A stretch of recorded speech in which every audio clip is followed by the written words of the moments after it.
Hello students, कैसे हैं आप लोग। तो आज हम पढ़ेंगे आरएनए के बारे में। आरएनए जो कि बहुत ही इम्पोर्टेंट टॉपिक है इस चैप्टर का, और वैसे भी सभी बच्चों को मालूम होना चाहिए व्हाट इज़ आरएनए। तो आरएनए होता क्या है, basically deoxyribonucleic acid is found in nucleus as well as cytoplasm. It synthesise protein and ribosome. सबसे पहला नोट ये कर लीजिए कि deoxyribonucleic acid जो होता है वो पाया जाता है न्यूक्लियस के अंदर, और वो जो है साइटोप्लाज्म के अंदर भी पाया जाता है।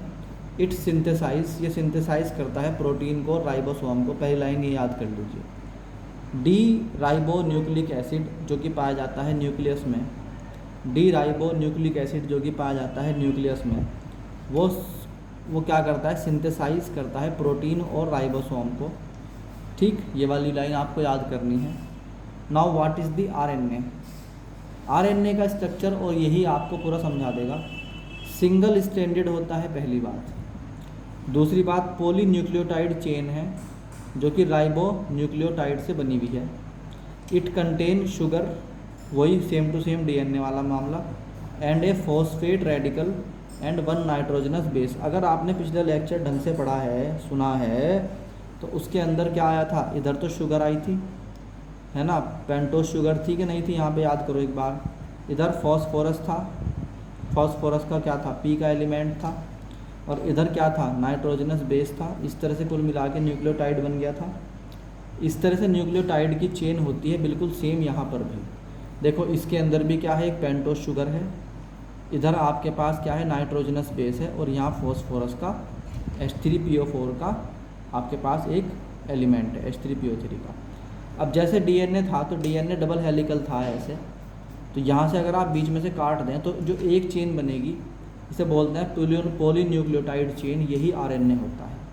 बस इसके अंदर से क्या होता है, H2O का molecule.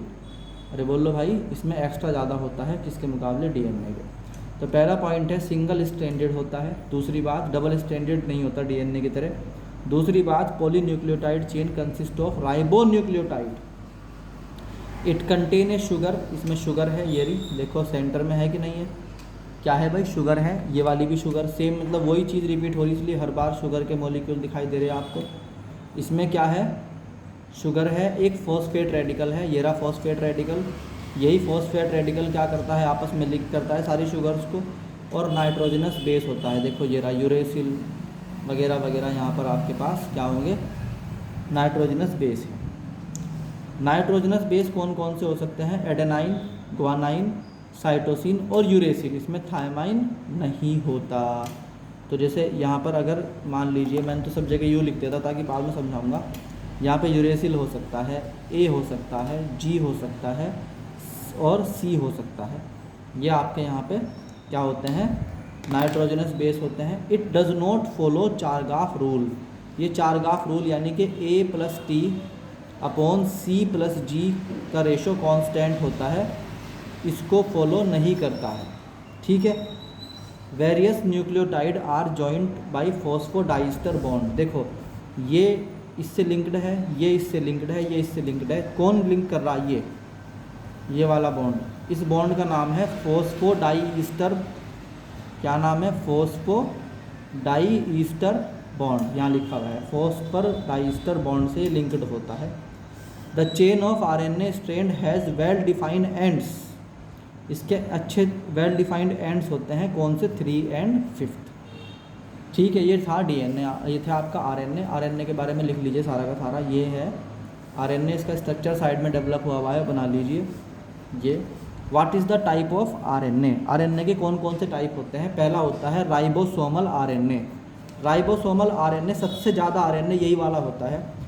Those constitute 80% of total RNA in the cell. तो टोटल जितना भी आरएनए है उसका 80% सिर्फ आरएनए है, यानी राइबोसोमल आरएनए है। इसको शो करते हैं स्मॉल आर और कैपिटल आरएनए से। ठीक है। Along with ribonucleoprotein they are main body of ribosome. यही मेन बॉडी है राइबोसोम की। थोड़ा सा इसके अंदर क्या होता है, राइबोन्यूक्लियोप्रोटीन होता है, बाकी सारा का सारा क्या होता है, राइबोसोमल आरएनए होता है। They have fixed sedimentation coefficient, जिसको हम क्या बोलते हैं, स्नेबर्ग यूनिट एज फॉलोज। इसके अंदर जो है क्या क्या होता है उसको समझ लीजिए। अगर प्रोकैरियोटिक सेल्स हैं तो प्रोकैरियोटिक सेल के अंदर स्मॉल यूनिट होती है कितनी 16s और लार्ज यूनिट होती है 23s एंड 5s। अगर यूकैरियोटिक सेल है तो स्मॉल यूनिट होगी 18s और लार्ज यूनिट होगी 28s 58s एंड 5s। ये इसकी यूनिट्स होती हैं आरएनए की, आपको इनको याद करना है। इन प्रोकैरियोट्स के अंदर ऑल आरएनए यानी ribosomal RNA are synthesized in cytoplasm and form the DNA as there no nucleus. क्योंकि प्रोकैरियोट सेल के अंदर कोई न्यूक्लियस नहीं होता तो इसलिए आरएनए सिंथेसाइज होता है साइटोप्लाज्म के अंदर, यानी पूरी बॉडी के अंदर कहीं भी हो सकता है, फ्रॉम डीएनए। कौन बनाता है? तो हम कह सकते हैं कि डीएनए बनाता है किसको? आरएनए को। बाद में मैं आपको बताऊंगा कैसे आरएनए फिर दोबारा किसको बनाता है? डीएनए को। और डीएनए फिर किसको बनाता है? आरएनए को। ये प्रोसेस चलती रहती है, डीएनए आरएनए को बनाएगा, आरएनए डीएनए को। मगर फिलहाल यहाँ पे बता रहा हूँ आपको मैं कि डीएनए बनाता है आरएनए को। ठीक। RNA molecule are highly methylated, ये हाईली क्या होता है? मिथाइलेटेड होते हैं, and are packaged with the specific ribosomal protein. और पैकिंग होती है इसकी खास किससे? राइबोसोमल प्रोटीन से। इसे याद कर लो। देखो मैंने आपको पिछले लेक्चर में समझाया था कि हर डीएनए का चार्ज होता है निगेटिव और उसको कोई कवर करता है, और वो कवर करता है प्रोटीन। वो जो पैकेजिंग करता है प्रोटीन करता है, और जो पैकेजिंग प्रोटीन करता है वो बेसिकली प्रोटीन खुद अपने आप में पॉजिटिवली चार्ज होता है। तो इस वाले यानी आरएनए की पैकेजिंग जो होती है, इसके अंदर जो पैकेजिंग होती है वो राइबोसोमल प्रोटीन करता है। Ribosomal protein.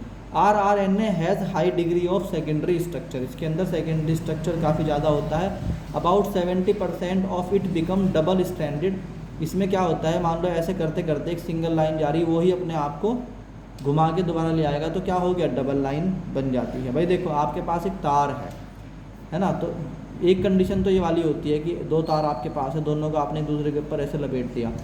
एक बार ये होता है कि आपके पास एक ही तार है, तो आप एक ही तार को आगे ला के और डबल करना चाहते हो, तो ऐसे घुमा के वापस, अरे बोल लो भाई क्या करोगे? ले आओगे। मतलब मैं दोबारा समझा रहा हूँ आपको। फॉर एग्जाम्पल आपके पास ये सिंगल तार है, सिंगल वायर है। If you want to make it double, then आप क्या करोगे? इस तरीके से इसको डबल कर सकते हो और फिर ऐसे इसको रैप कर दोगे आपस में एक दूसरे के ऊपर, तो ये रैप हो गई। ऐसे ही है, क्योंकि आरएनए क्या होता है? सिंगल स्टैंडर्ड होता है। It is like this wire. So ये अपने आप को डबल करने के लिए ऐसे जो है अपने ऊपर खुद ही रैप हो जाता है, तो उसको ये इस तरीके से क्या बन जाता है? डबल स्टैंडर्ड हो जाता है। And helix to an intramolecular base pairing, और फिर अपनी ही बेस पेयरिंग से खुद ही अपने आप का बॉन्ड बना लेता है। ठीक है, अपनी बेस पेयरिंग से अपना ही बॉन्ड बना लेता है। RNA provide 3D matrix to which various enzyme and protein synthesise machinery bind in an ordinary fashion. ये इस तरह का स्ट्रक्चर बनाते हैं 3D में, ताकि बहुत सारे एंजाइम और प्रोटीन सिंथेसाइज हो सके इसके अंदर। और some time RNA act as catalyst, कभी कभी आरएनए कैटालिस्ट का भी काम कर जाता है। इसका एग्जाम्पल याद कर लो, 23S आरएनए एक एग्जाम्पल है एज ए कैटालिस्ट जो काम करता है उसका। ठीक है नहीं है? और किस में? बैक्टीरियल राइबोसोम के अंदर ये काम करता है। It is act as enzyme called ribozyme. इस पूरे सिस्टम पूरी की पूरी लाइन को याद कर लो। Sometime RNA used act as a catalyst. Example 23S RNA of bacterial ribosome act as an enzyme called ribozyme. ये इसका स्ट्रक्चर है, इसको याद कर सकते हो आप अच्छी तरीके से। ठीक है। नाउ एक होता है इसके अंदर mRNA। What is mRNA? mRNA है messenger RNA. Messenger RNA ribonucleic acid, messenger ribonucleic acid. पहले मैं आपको एक बात समझा रहा हूँ, हो सकता है कि उसके बाद आपको अच्छी तरीके से पूरा टॉपिक समझ में आ जाए। देखो ये जो है डीएनए जो है बेसिकली, मान लीजिए हम यूकैरियोटिक सेल की ही बात कर रहे हैं, तो यहाँ डीएनए है। क्या है? डीएनए है। ये डीएनए अपने अंदर से छोटी छोटी बॉल्स निकालता है ऐसे, उन बॉल्स का नाम होता है आरएनए। ये आरएनए कई तरह के होते हैं। एक होता है एमआरएनए। एमआरएनए का मतलब होता है मैसेंजर आरएनए, ये मैसेज ले जाने का काम करता है, सिर्फ मैसेज ले जाने का। एक होता है टीआरएनए, इसका काम होता है ट्रांसक्रिप्शन करवाना। और एक होता है आरआरएनए, इसका नाम है राइबोसोमल आरएनए। ये राइबोसोमल आरएनए के बारे में अभी पढ़ा हमने। ये क्या करता है काम, सिंथेसाइज करता है, ठीक है, नहीं है, प्रोटीन को और एंजाइम को, और ये खुद कभी कभी कैटालिस्ट का काम भी कर देता है। ये बात आपको समझ में आई। उसके बाद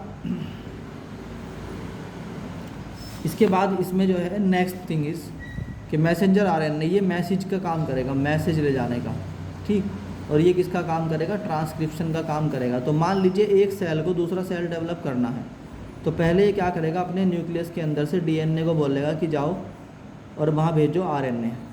ये आरएनए उस साइट पे जाएंगे, जैसे भाई आपकी एक कंपनी है और वो आपके पास एक बिल्डिंग अपनी खुद की बनी हुई है, ये आपकी बिल्डिंग है और ये खाली प्लॉट पड़ा हुआ है, तो आप यहाँ से इंजीनियर भेजते हो, लेबर भेजते हो, वो धीरे धीरे धीरे क्या करते हैं, स्टेप बाय स्टेप एक बिल्डिंग खड़ी कर देते हैं। अपनी बिल्डिंग भी रखते हैं, दूसरी बिल्डिंग भी खड़ी कर देते हैं। ऐसे ही एक डीएनए बराबर में दूसरा सेल, यानी एक सेल अपने बराबर में दूसरा सेल कैसे डेवलप करता है, छोटे छोटे पार्टिकल्स को सेंड करता है, उन पार्टिकल्स को बोलते हैं आरएनए। अब देखो वो वहाँ पहुँच गए तो उन्होंने जाके क्या बनाया, एक पूरा सेल डेवलप कर दिया, उसके अंदर सेल के अंदर फिर से क्या बना, डीएनए। वो डीएनए किसने बनाया है, यहाँ से आने वाले आरएनए ने। अब ये क्या करेंगे, ये वाला डीएनए फिर से किसके आगे क्या करेगा, आरएनए भेजेगा बना के, और फिर वो एक नई बिल्डिंग बनाएंगे। तो हम कह सकते हैं कि डीएनए बनाता है किसको, आरएनए को, और फिर आरएनए किसको बनाता है, डीएनए को, और फिर डीएनए किसको बनाता है, आरएनए को। भाई तो ऐसा है ना, जो स्कूल है तो स्कूल में से टीचर बनते हैं, फिर वो टीचर नया स्कूल बनाते हैं, फिर उस उनके स्कूल में से नया टीचर बनता है, फिर वो स्कूल में टीचर। तो ऐसे क्या होता है, एक डीएनए एक नए आरएनए को जन्म देता है, एक आरएनए फिर एक नए डीएनए को जन्म देता है। तो उन्हीं में से एक होता है mRNA. MRNA it constitute the 10% of all DNA, 10% होता है टोटल डीएनए का। In the cell RNA is synthesized from the DNA which contain message to formation of protein. तो इसके अंदर क्या होता है, इसके अंदर मैसेज होता है फॉर्मेशन ऑफ प्रोटीन के लिए। mRNA is synthesized, mRNA is synthesized complementary stand of DNA, क्योंकि ये कॉम्प्लीमेंट्री स्टैंड से बना हुआ है, किसके, डीएनए के। This process of mRNA formation is called transcription. इस प्रोसेस को ट्रांसक्रिप्शन बोलते हैं। As RNA copied from DNA, क्योंकि आरएनए आया कहाँ से है, डीएनए से आया है, तो हम कहते हैं as RNA copied from DNA so it has same genetic information as DNA. तो इसके अंदर भी वही इन्फॉर्मेशन होती है जो डीएनए के अंदर होती है। In eukaryotic cell RNA is called heterogeneous. Eukaryotic cell में आरएनए को हेट्रोजीनियस आरएनए कहते हैं, because newly transcribed mRNA are highly unstable, क्योंकि ये बहुत ज़्यादा क्या होते हैं, अनस्टेबल होते हैं, because they have both. Eukaryotic RNA are most stable. तो यूकैरियोटिक आरएनए जो है more stable and compact than prokaryotic RNA. तो यूकैरियोटिक जो है वो प्रोकैरियोटिक आरएनए के मुकाबले क्या होते हैं, ज़्यादा स्टेबल होते हैं और ज़्यादा कॉम्पैक्ट, कॉम्पैक्ट का मतलब चिपके हुए। MRNA in cytoplasm act as blueprint for synthesise protein. अब देखो मैंने आपको भी समझाया था कि यहाँ पर आप खुद बैठे हुए हैं, आप एक मान लीजिए इंजीनियर हैं और आपकी ये बिल्डिंग है, इस बिल्डिंग में आप यहाँ पे एक आपके पास में एक प्लॉट पड़ा हुआ है और आप चाहते हो वहाँ पर भी एक बिल्डिंग बने। सबसे पहले आप क्या भेजोगे वहाँ, ब्लूप्रिंट। ब्लूप्रिंट का मतलब एक आप वहाँ पे भेजोगे डायग्राम या फिर डिज़ाइन, है ना। वो डिज़ाइन आप यहाँ ब्लूप्रिंट तैयार करोगे ऐसे कि भाई यहाँ पे किचन होना चाहिए, यहाँ पे ये होना चाहिए, यहाँ लिफ्ट होनी चाहिए, तो ऐसे उसे बोलते हैं ब्लूप्रिंट। तो ब्लूप्रिंट ही एमआरएनए लेके आता है। तो हम कहते हैं कि अगर प्रोटीन को सिंथेसाइज करना है तो क्या सिंथेसाइज होगा, कौन सा प्रोटीन सिंथेसाइज होगा, कितनी मात्रा में होगा, कितने टाइम में होगा, ये सब कौन डिसाइड करता है, एमआरएनए डिसाइड करता है। तो एमआरएनए आर, तो इन mRNA in cytoplasm act as blueprint for synthesis of protein. Eukaryotic mRNA are monocistronic, यानी कि मोनोसिस्टोनिक का मतलब होता है जैसे प्रोटीन डेवलप करने की एक साइट होगी या बहुत सारी साइट्स होंगी। अगर सिंगल साइट है तो मोनोसिस्टोनिक कहलाता है, और अगर बहुत सारी साइट्स हैं तो पॉलीसिस्टोनिक कहलाता है। तो हम कहते हैं यूकैरियोटिक एमआरएनए जो होता है मोनोसिस्टोनिक होता है, यानी कि इसमें एक सिंगल साइट से ही प्रोटीन निकलता चला जाता है, ठीक। They have only one protein synthesise initial site, उनके पास एक ही पॉइंट होता है जहाँ से सारा का सारा प्रोटीन सिंथेसाइज होता है। और a single mRNA can be used for synthesise only one type of protein, while the prokaryotic mRNA के अंदर यहाँ मान लीजिए यहाँ पर भी साइट, यहाँ पर भी साइट, यहाँ पर भी साइट, यहाँ पर भी साइट, तो वो यहाँ से भी डेवलप करेगा प्रोटीन को, यहाँ से भी करेगा, यहाँ से भी करेगा, यहाँ से भी करेगा। तो आप कह सकते हैं यूकैरियोटिक सेल में तो एक सिंगल साइट होती है जहाँ से फॉर्मेशन ऑफ प्रोटीन स्टार्ट होता है, ये प्रोटीन है। और इसके पास जो है यूकैरियोटिक सेल के पास बहुत सारी साइट्स होती हैं, हर साइट से प्रोटीन निकल सकता है। Having more than one site that is single mRNA can use for synthesis of more than one protein. तो बच्चों ये बात आपको समझ में आई। अब चलते हैं next, that is tRNA। tRNA,